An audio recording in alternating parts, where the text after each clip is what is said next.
Bienvenue sur Sophia Science, la chaîne YouTube qui répond à toutes vos questions sur le monde de la science, notamment la science, les mystères, les extraterrestres. Le contenu de la vidéo d'aujourd'hui est: Cette plante peut sentir ses victimes et elle chasse sans cerveau. Imagine une plante, sans yeux, sans nez, sans cerveau, et pourtant capable de sentir sa proie. Oui, vraiment, cette plante existe et elle s'appelle la cuscute. La cuscute, c'est une plante parasite un peu inquiétante. Elle ressemble à des fils jaunes ou orangés, presque comme des spaghettis végétaux qui s'enroulent autour d'autres plantes pour leur voler eau et nutriments. Elle ne fait presque rien toute seule.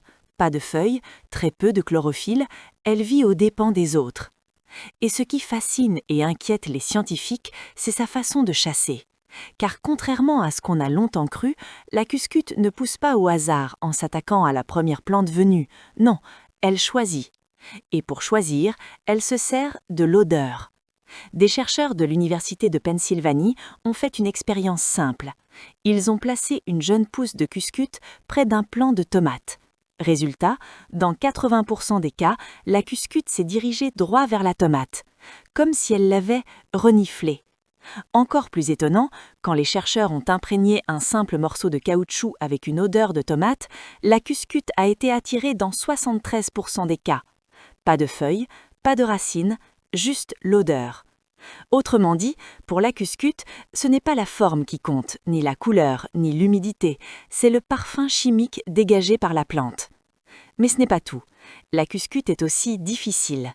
Quand on la place entre deux plantes, par exemple une tomate d'un côté, du blé de l'autre, elle choisit clairement la tomate. Le blé, elle peut l'attaquer si elle n'a pas le choix, mais elle préfère éviter. Pourquoi ? Parce que le blé produit une substance chimique qui agit comme un répulsif naturel. Un peu comme une odeur que tu trouves désagréable, sans vraiment savoir pourquoi. Résultat, la cuscute fait demi-tour et va voir ailleurs. Cette découverte est cruciale pour les agriculteurs. Aujourd'hui, la cuscute est un véritable cauchemar.